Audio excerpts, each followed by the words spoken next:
आज का दिन हमारे YouTube चैनल पर कक्षा 7 के बच्चों का है और एनसीईआरटी मैथमेटिक्स गुरु नाम का YouTube चैनल आपको सिखाता है हिंदी में गणित। आज हम जिस चैप्टर की बात कर रहे हैं वो छठा चैप्टर है आपकी किताब का और उसका नाम है रेखीय समीकरण, इंग्लिश में कहते हैं लीनियर इक्वेशन। इस अभ्यास के कुछ प्रश्न मैं पिछले वीडियो में करा चुका हूं, 4 तक। शेष बचे हुए प्रश्न आज के वीडियो में।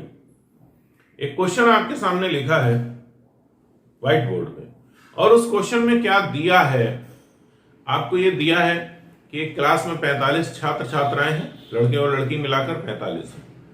उसमें जो छात्रों की संख्या है वो छात्राओं की संख्या की 2/3 है। आपको ज्ञात क्या करना है, क्लास में कितनी छात्राएं थी। सिर्फ आपको पता एक चीज है, छात्रों की संख्या, दूसरा कुछ नहीं पता है। दूसरा अगर कुछ पता है तो ये कि छात्र जो है वो छात्राओं की संख्या के 2/3 है।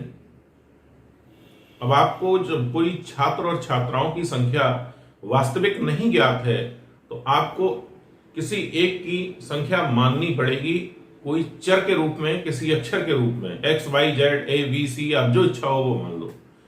अब कैसे मानेंगे ये मैं बता रहा हूं। अभ्यास 6C, एक्सरसाइज 6C के बचे हुए जो प्रश्न है वो पेज नंबर 153 से शुरू होकर 154 नंबर तक है। आपको यह दिया है कि कक्षा में कुल छात्र 45 है और छात्रों की संख्या 2/3 छात्राओं की संख्या है। मैं आपको यह बताने वाला हूं कि आप छात्राओं की संख्या मानेंगे या छात्रों की संख्या मानेंगे। देखिए, आपको ज्ञात भी छात्राओं की संख्या करना है और छात्राओं की संख्या के ही छात्र हैं, तो बात कहां पे घूम रही है, छात्राओं की संख्या पे। तो हमें जो मानना पड़ेगा वो छात्राओं की संख्या माननी पड़ेगी। माना छात्राओं की संख्या x है।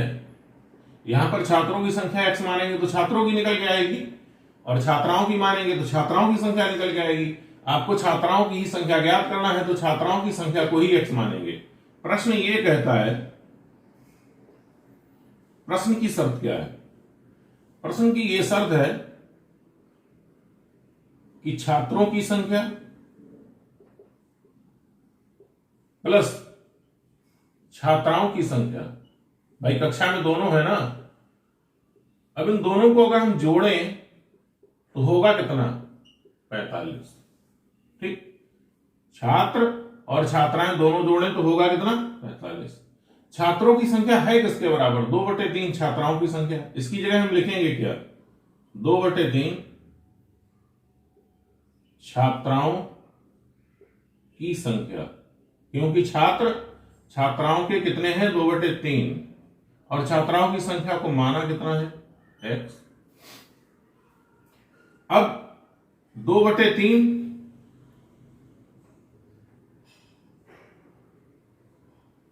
और इनकी संख्या x प्लस x बराबर 45।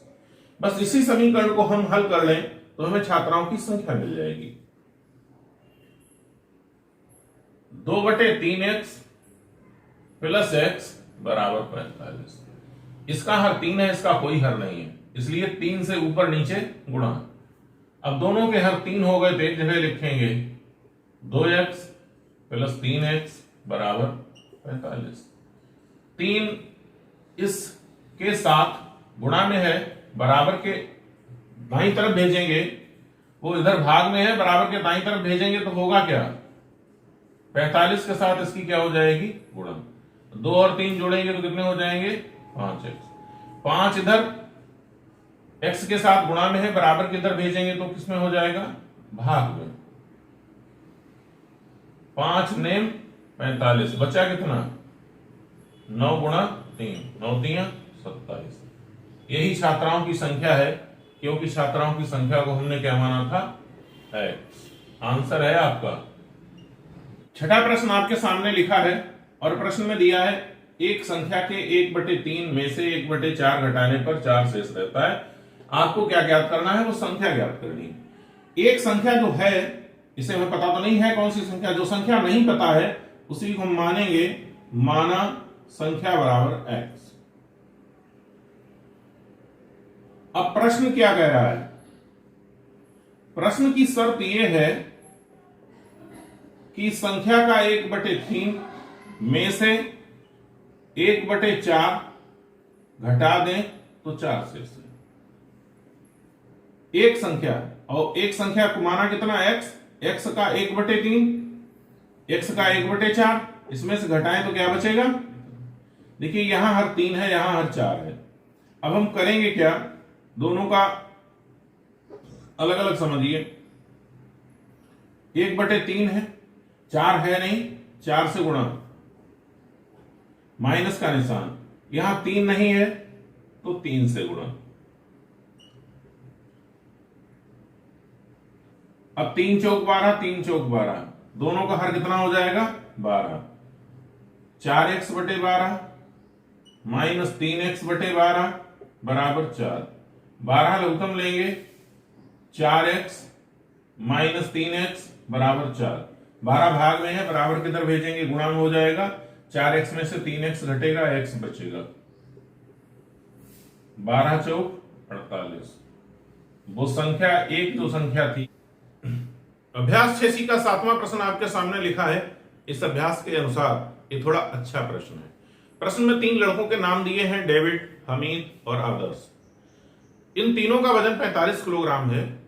फिर आपको दूसरी कोई बात नहीं दी है, दूसरी बात दी है घुमा फिरा के। कैसे घुमा फिरा के दी है, आपको यह बताया गया डेविड का वजन आदर्श के वजन से 1.3 किलोग्राम अधिक है और डेविड का वजन हमीद के वजन से 2.1 किलोग्राम अधिक है।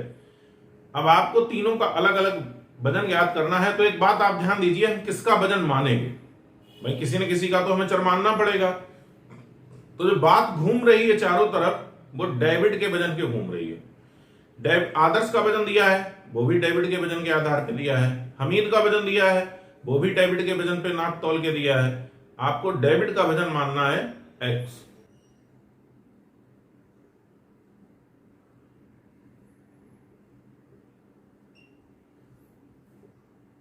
माना डेविड का वजन कितना है, x किलोग्राम। प्रश्न जो लिखा है, आप जब हल करेंगे तो हल करते समय इस तरीके से चीज नोट करेंगे। पैटर्न थोड़ा बदल दिया है आदर्श प्लस डेविड प्लस हमीद का भार बराबर 45। तीनों का जोड़ते हैं तो 45 किलोग्राम है। और दिया है कि डेविड का भार आदर्श के भार से 1.3 अधिक है। तो हमने डेविड का भार माना x, आदर्श का भार फिर कितना होगा,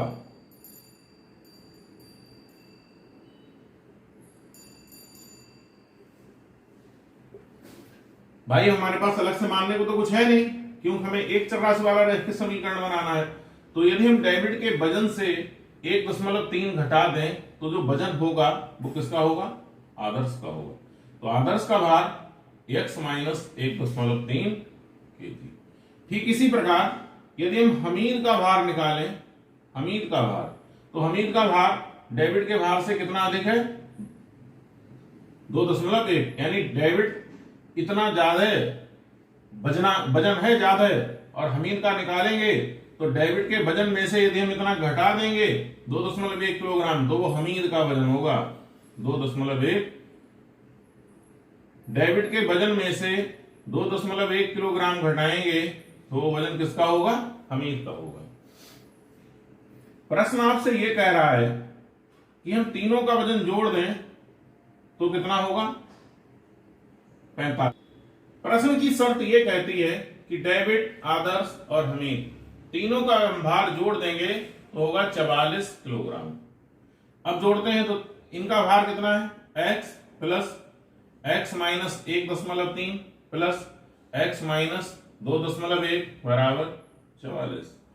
1x 2x 3x, तीनों x प्लस के हैं, जुड़ जाएंगे। ये दोनों संख्याएं माइनस की हैं, आपस में जुड़ेंगी। 3 1 4, 2 1 3 0.44। बराबर का निशान इधर है, इसके बाईं ओर संख्या 3.4 लिखी है। जब इसे हम बराबर के इधर भेजेंगे तो ये हो जाएगी प्लस की, क्योंकि संख्याएं पक्षांतर करने पर अपना स्वभाव बदल लेती हैं। अब जोड़ेंगे 3.4, जोड़ेंगे तो क्या होगा, 0.4 तो ऐसा ही रहेगा, 4 3 7, 3 x के साथ गुणा में है, जब बराबर के इधर भेजेंगे तो किस में जाएगा, भाग में जाएगा। देखिए कैसे होगा, x बराबर 47/4/3, 3 से काटेंगे, 3 एकम 3, 1 बचेगा, 17 होगा, 3 पंजे 15, दशमलव लगाएंगे 2, 24, 3 अट्ठे 24। x बराबर कितना आ गया, 15.8 kg। ये x किसका भार था, डेविड का। डेविड का भार 15.8 kg। अब आपको जब आदर्श का भार निकालना है तो इसमें से कितना घटाना पड़ेगा, 15.8 माइनस 1.3 घटाएंगे, 5 बचेगा, 4 बचेगा, ये आदर्श का। अब अगर हमीद का भार निकालेंगे तो डेविड के भार में से कितना घटाना है, 2.1। यहां पर 0.7 बचेगा, 8 में से 1 घटेगा, 5 में से 2 घटेंगे, 3 बचेंगे, ये हमीद का भार आ गया। आंसर है आपके तीनों। आज के इस वीडियो में सिर्फ इतना ही। आगे के प्रश्नों के लिए एक नया वीडियो। हाँ, अगर लगातार आप गणित पढ़ना चाह रहे हैं जैसे मैंने पढ़ाया उस तरीके से, तो आप हमारे YouTube चैनल NCERT मैथमेटिक्स गुरु को जरूर सब्सक्राइब कर लीजिए। Thank you, I love you.